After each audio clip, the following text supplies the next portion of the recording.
Have you ever wondered why some people always seem to make the right decisions, while others live from crisis to crisis? Why do some sleep peacefully while others spend sleepless nights, tormented by the consequences of their choices? The truth is that life is an endless sequence of crossroads. Every moment, you're facing a choice that could completely change the course of your story. And here's what nobody tells you: there are no neutral decisions. Every choice you make is either bringing you closer to happiness or moving you away from it, either building your reputation or destroying it, either creating your freedom or forging your own chains. But what if I told you there's a map? An ancient guide that has crossed empires, survived wars, withstood time, and continues transforming lives to this day? What if I revealed that the most powerful principles for decision-making don't come from Harvard or Wall Street, but from a book many underestimate, the Bible? You're about to discover 6 lessons that will turn your way of thinking upside down. Principles that challenge everything our materialistic culture has taught us. Truths that might make you rethink your priorities, your relationships, your finances, and even how you raise your children. Get ready. Because in the next few minutes, you won't just learn to make better decisions, you'll discover how to build a life truly worth living. A life that generates what the ancients called rich spiritual dividends: peace, honor, and meaning that money could never buy. The question is, are you ready to discover the wisdom that can change your life forever? First lesson: your reputation is worth more than all the gold in the world. Imagine for a moment that you could choose between 2 options: a bank account with millions of dollars or the genuine respect of everyone who knows you. What would you choose? Our culture constantly bombards us with the message that money is everything. That success is measured by the size of your bank account, the car you drive, the house you live in. But what if I told you there's something infinitely more valuable? The first biblical lesson about making right decisions is revolutionary. A good name is more desirable than great riches. To be esteemed is better than silver or gold. Proverbs 22 verse 1. Think with me. Do you know people who got rich through corruption, lies, exploitation? They may have luxurious mansions, imported cars, astronomical bank accounts. But tell me something, can they walk with their heads held high in the street? Can they look their own children in the eyes with dignity? Can they lay their heads on their pillows and sleep peacefully? The answer is no. Because there's a wealth that dirty money can never buy: the tranquility of a clean conscience. Let me tell you a real story. I knew a businessman who always made sure to pay all his taxes, even when it meant earning less than his competitors. His friends mocked him, said he was naive. But when the crisis came and many companies went bankrupt due to debts with the government, he remained strong. And more than that, he sleeps peacefully every night. Personal reflection. Stop for a moment and ask yourself, when you look in the mirror, do you like the person you see? Were your achievements obtained in a way you can be proud of? Or is there something in your conscience that bothers you? Reputation is like perfume. You don't need to announce you're wearing it, everyone around you notices. And once you lose it, it's almost impossible to fully recover. Practical application for today. In your profession, always choose integrity even if it seems to cost you more in the short term. Your professional reputation is your most valuable asset. In your business, be transparent, keep your promises, treat your employees and customers well. True profit comes from trust. In your personal relationships, be a person of your word. When you speak, people know they can trust you. But how do you build a good name? It's a process, not an event. Every small ethical choice, every no said to temptation, every time you choose what's right even when it's difficult, all of this is building your reputation. Remember, you can lose everything you own materially, but if your reputation remains intact, you can always rebuild. However, if you lose your reputation even with a lot of money, you'll discover you're a poor person. Second lesson: debt is a modern form of slavery. Now I'll reveal a truth that might hurt, but can also set you free. The borrower is slave to the lender. Proverbs 22 verse 7. We live in the era of credit cards, easy financing, buy now and pay later. Consumer society has taught us we can have everything we want when we want it. But nobody tells us the real price of this mentality. Debt isn't just numbers on paper. It's a subtle but real form of modern slavery. When you owe, you lose your freedom of choice. You become hostage to the one who lent to you. Personal reflection. How many nights have you lost sleep thinking about how to pay the bills?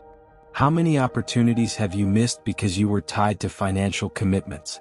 How many times have you had to accept humiliating situations at work because you couldn't afford to quit? Let me tell you about Maria, a friend who always wanted to own her house. She got so deep in debt that she spent the last 15 years of her life working practically just to pay off loans. She has the house but lost her youth, health, and peace. Does she own the house or does the house own her? Biblical wisdom especially warns us against loan sharks and usurers, those who profit from others' difficulties. They take advantage of people's desperation to suck their financial blood. They're true economic vampires. Practical application for your financial life. Live within your means. The golden rule of finances is simple. Never spend more than you earn.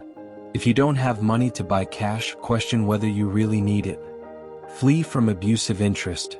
Credit cards, personal loans, overdrafts. These are traps that can keep you trapped for years. Build an emergency reserve. Before any luxury, have money saved for emergencies. This will give you power of choice. Pay cash whenever possible. Negotiate discounts, bargain, but avoid unnecessary installments. But what if you're already in debt? Don't despair. Biblical wisdom also teaches about new beginnings. Make a plan, cut superfluous expenses, negotiate your debts, and mainly, stop making new debts. Deep reflection. True wealth isn't in having much, but in owing nothing to anyone. The richest person isn't the one who earns more, but the one who has control over their financial life. Imagine what your life would be like if you owed nothing to anyone. How would it be to sleep peacefully, knowing the money you earn is really yours? How would it be to have the freedom to change jobs if you're not happy, or to help someone in need without worrying?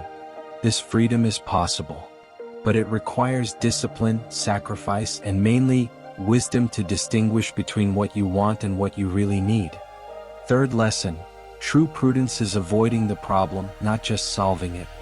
Our culture celebrates the heroes who put out fires, who solve crises, who save impossible situations. But biblical wisdom teaches us something very different. The prudent see danger and take refuge, but the simple keep going and pay the penalty. Proverbs 22 verse 3. Personal reflection. Have you ever stopped to think how many problems in your life could have been avoided if you had paid attention to the warning signs? How many times have you ignored that inner voice that said, "This isn't right," and later bitterly regretted it? True intelligence isn't in knowing how to solve problems, it's in not creating them. The prudent person is like an experienced navigator who knows how to read the clouds and changes course before the storm arrives. Let me give you a practical example. John received an invitation to participate in a foolproof business that promised astronomical profits in a short time. All his friends joined. The pressure was enormous, but something deep in his heart said, "This is too good to be true." He refused. 6 months later, the scheme collapsed and everyone involved lost their savings. John wasn't the hero of any story. He didn't save anyone. He was simply prudent. And this prudence saved him from financial ruin. Characteristics of the prudent versus the simple. The prudent analyzes before acting, seeks wise counsel, thinks about long-term consequences, stays away from doubtful situations, prefers to lose a doubtful opportunity than create a certain problem.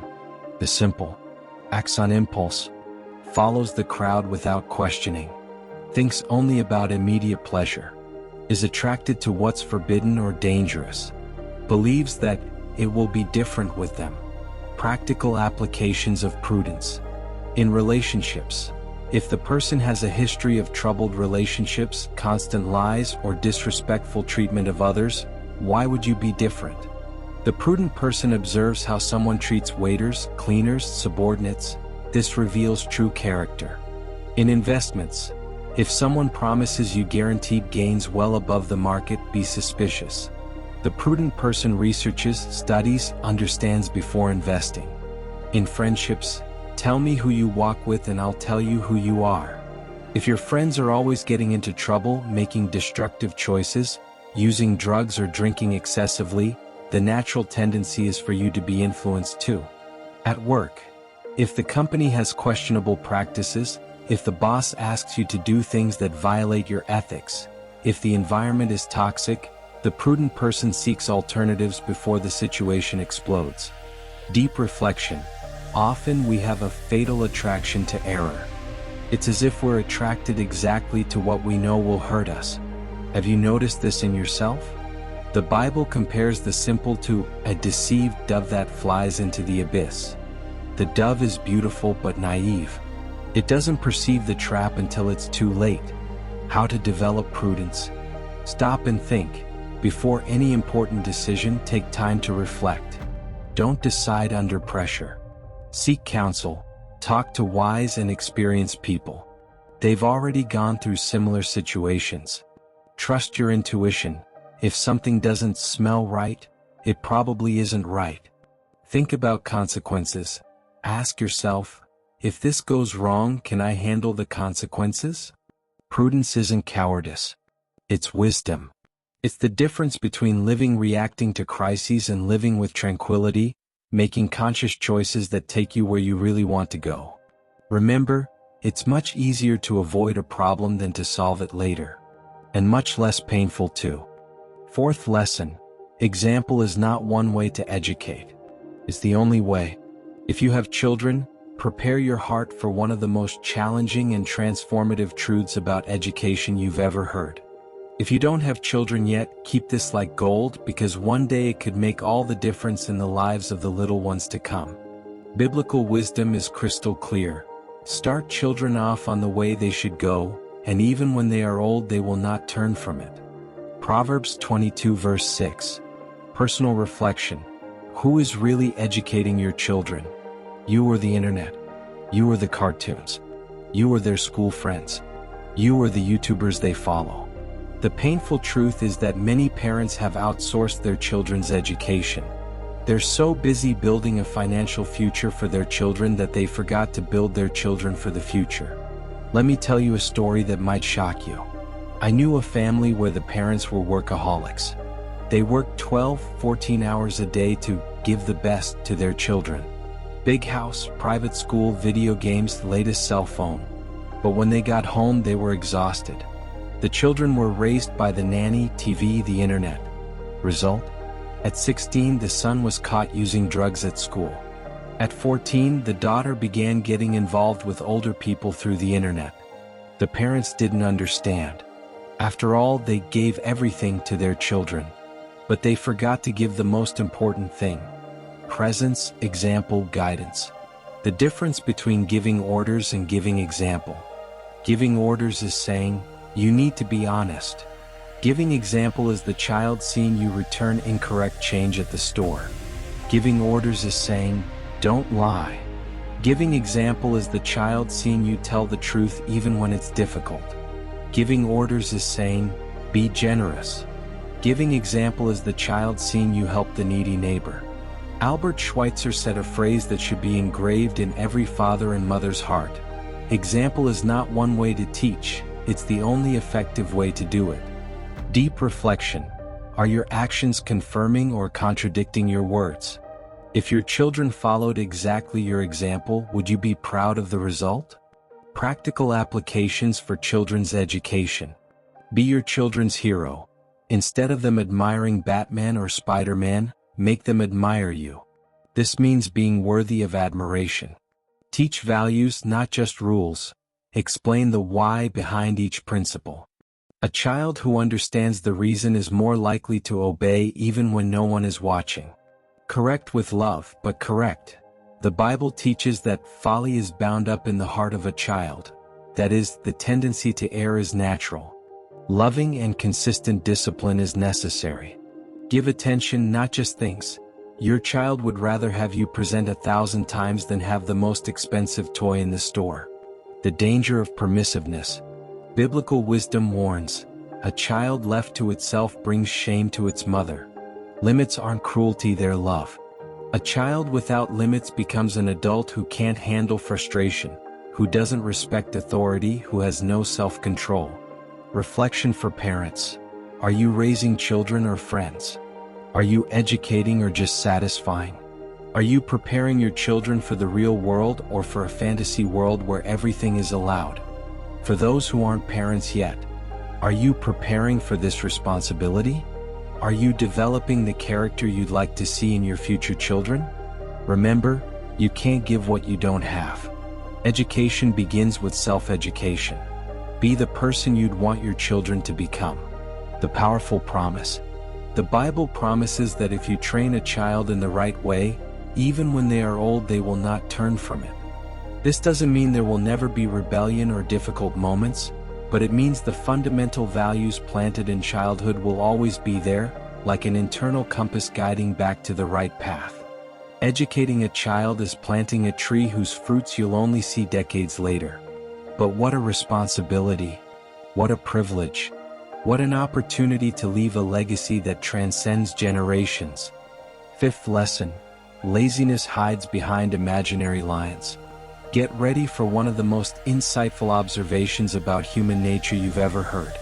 The Bible describes laziness in a way that will make you laugh and cry at the same time. A sluggard says, "There's a lion in the road, a fierce lion roaming the streets." Proverbs 22 verse 13.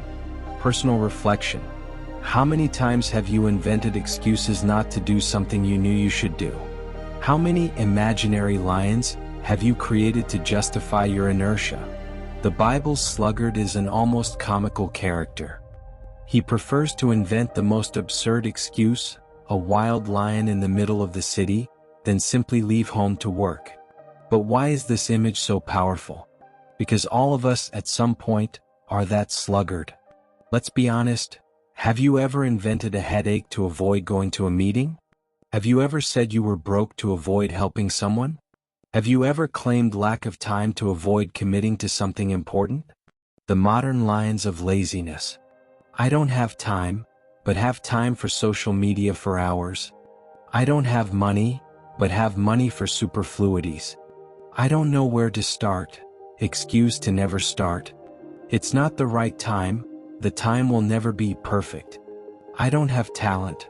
Without trying, you'll never know. It's too difficult. Everything is difficult until it becomes easy. Deep reflection. Laziness is one of the most sophisticated forms of self-sabotage.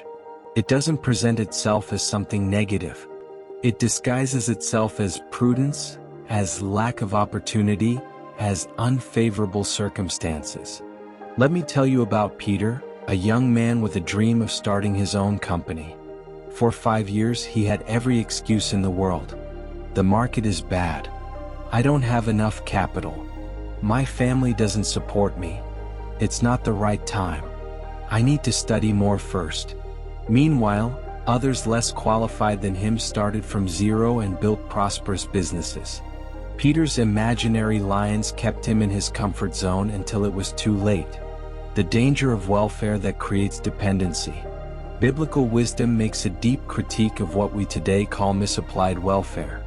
It's not against helping the needy, on the contrary, but it's against creating a culture of dependency that domesticates people in misery. When you receive everything ready-made without effort, it can generate a dangerous mentality. Why should I make an effort if someone will always rescue me? Practical applications to overcome laziness. Identify your imaginary lions. List all the excuses you use regularly. Be brutally honest with yourself. Start small. Instead of waiting for perfect motivation, take a small step. Action generates motivation, not the other way around. Create accountability. Tell your goals to people who will hold you accountable. External accountability is powerful. Celebrate small victories. Every conquered lion deserves recognition. This creates a positive cycle. Change the environment. If your home makes you lazy, work somewhere else. If your friends discourage you, seek more proactive company. The difference between rest and laziness. Rest is necessary, restorative, has a purpose. Laziness is escape, avoidance, waste of potential. Rest energizes you for action. Laziness drains you and makes you more tired. Transformative reflection. What if the lions in your life aren't outside but inside you? What if the biggest obstacle between you and your dreams is yourself? Laziness isn't just doing nothing. Sometimes it's doing things that don't matter to avoid doing the ones that really do. It's watching Netflix instead of studying. It's browsing social media instead of working on your project. It's procrastinating with productive but secondary activities. The cure for laziness. Clear vision, have specific and inspiring goals. Sense of urgency, remember that time doesn't come back. Daily discipline, small consistent actions beat large sporadic efforts. Greater purpose, connect your actions to something bigger than yourself. Remember, there's no lion in the street. There's only you, your choices, and their consequences. The world isn't conspiring against you. You're the biggest obstacle or the biggest facilitator of your own success. The question is, will you continue feeding imaginary lions, or will you face reality and build the life you've always dreamed of? Sixth lesson, generosity is a state of mind, not a bank account.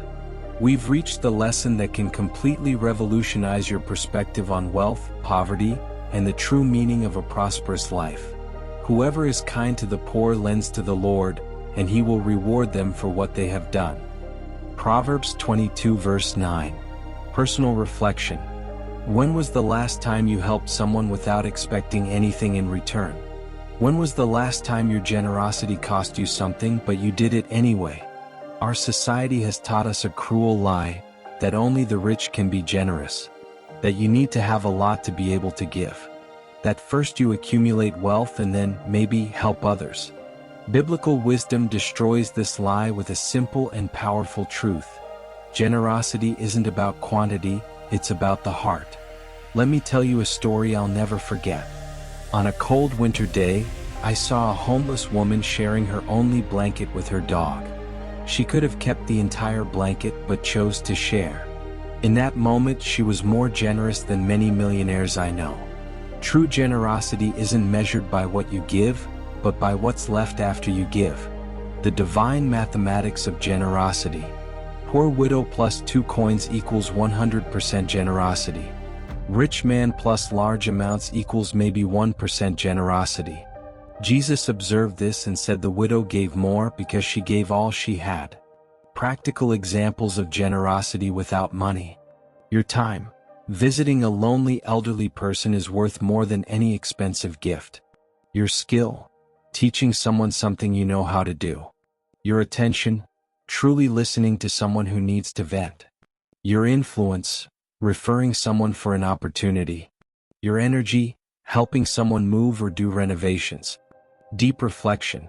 Have you ever stopped to think that maybe God allowed you to go through difficulties so you could understand how to help others going through the same thing? Generosity that transforms. The person who receives, obviously, right? But it goes beyond the material, it restores dignity and faith in humanity. The person who gives, there's a unique joy in being a channel of blessing.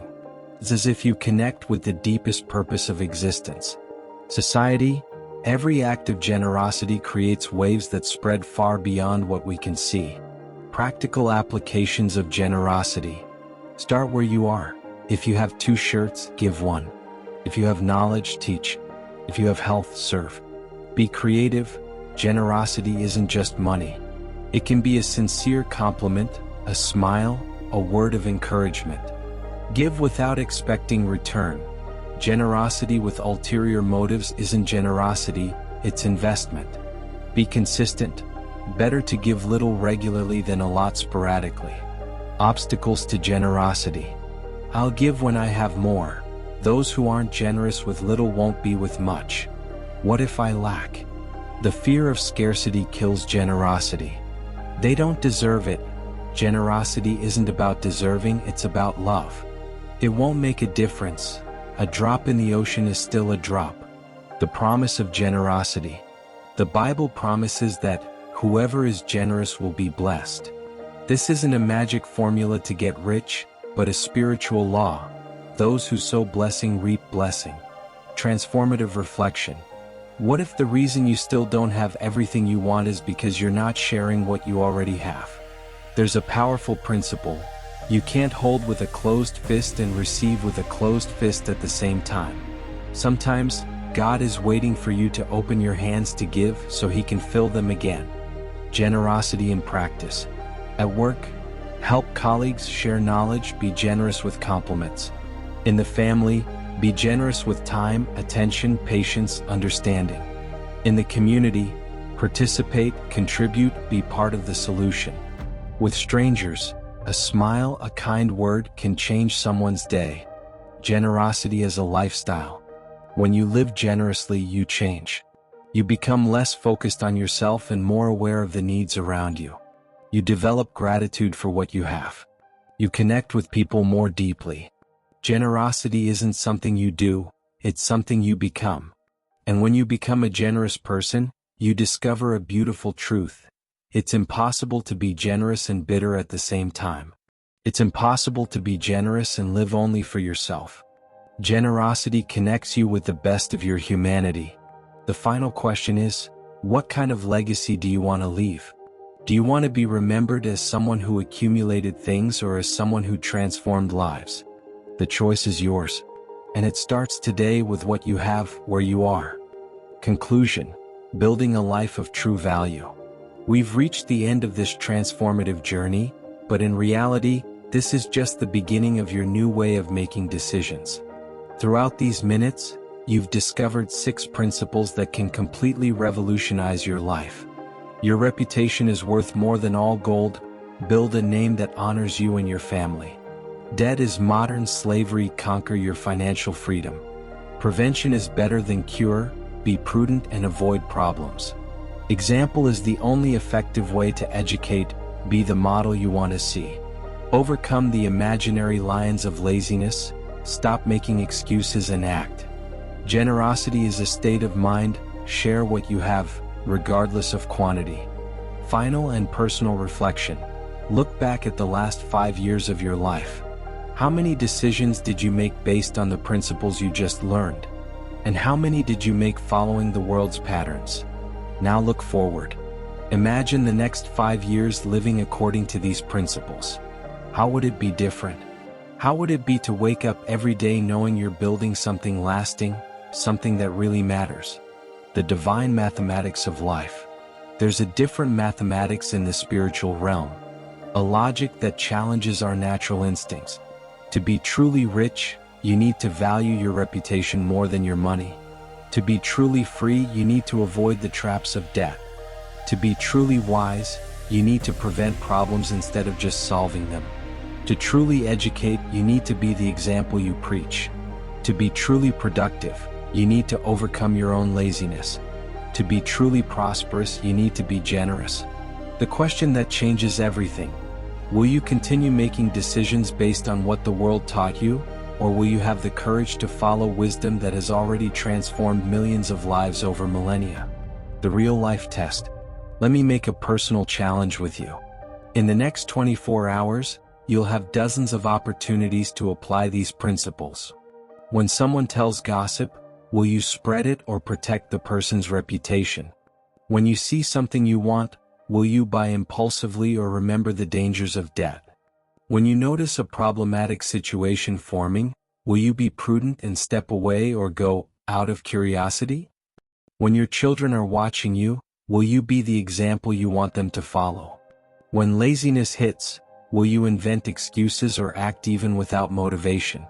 When an opportunity appears to help someone, will you be generous with what you have? Transformation begins with a decision. Every great transformation begins with a decision. Not an emotion, not a passing feeling, but a firm and conscious decision to change. Deep reflection. Which of these 6 principles touched your heart most deeply? Which one exposed an area of your life you know needs to change? Start there. Don't try to change everything at once. Choose one principle and commit to living it for the next 30 days. See what happens. Observe the changes. Feel the difference. The legacy you're going to leave. One day, and this is a certainty, not a possibility, you won't be here anymore. But your decisions will echo through eternity. The children you educated by example will continue educating their children. The reputation you built will inspire others long after you're gone. The generosity you practiced will create a chain of kindness that will never end. The final question, 50 years from now, when someone tells the story of your life, what story will be told? Will it be the story of someone who accumulated wealth and then died? Or will it be the story of someone who lived according to eternal principles and transformed everything around them? Your moment of decision is now. You got here not by chance. Among millions of available content, you chose this one. God orchestrated this moment. Your soul was thirsty for this wisdom. Now you have a choice to make. Option 1. You can close this video, return to your normal life, and continue making decisions the same way you always have. In a few years, you'll be in the same place with the same problems, lamenting the same choices. Option 2. You can decide here and now that your life will be different. That you'll apply this ancient wisdom in your daily decisions. That you'll build a life truly worth living. A prayer of commitment. If you chose option 2, pray this prayer with me from the bottom of your heart. Lord, thank you for this wisdom that transcends time. Thank you for showing me there's a better way, a wiser way to live. I commit, starting today, to seek first what really matters. A good name, financial freedom, prudence, being an example to my children, overcoming my laziness, and being generous with what I have. Help me have courage when it's difficult. Help me have wisdom when I don't know what to do. And help me never forget that your lessons are the most reliable map for a life of true success. In Jesus' name, amen. Your journey continues. Remember, wisdom isn't a destination, it's a journey. Every day you'll have new opportunities to apply these principles. Sometimes you'll succeed, other times you'll fail. That's normal. The important thing is not to give up. Keep these 6 principles always in mind. Reputation above wealth. Financial freedom through discipline. Prudence that prevents problems. Education through example. Diligence that overcomes laziness. Generosity as a lifestyle. The final invitation. If this message transformed something within you, if it touched your soul in some way, don't keep it to yourself. Share it with people you love. Be a channel through which this ancient wisdom can reach other thirsty hearts. And remember, you're not alone on this journey. Millions of people throughout history have discovered these same principles and had their lives transformed. You're now part of this great family of people who chose to live according to eternal values. The question that will keep echoing. As you go on with your life, one question will continue echoing in your heart. Which of these lessons will I apply first? Don't leave this question unanswered. Don't allow this seed of transformation to fall on hard ground. Water it with action. Feed it with conscious decisions. And observe the miracle of a life that transforms when guided by true wisdom. Life is made of choices. You've just received the map to make the right choices. Now, the most important decision is yours. Will you use this map or will you continue navigating in the dark? Your answer to this question will determine not only your destiny, but the destiny of everyone who will be impacted by your decisions. The future is in your hands. Use it wisely. May God bless every decision you make from today forward. And may your life be a living testimony to the transformative power of biblical wisdom.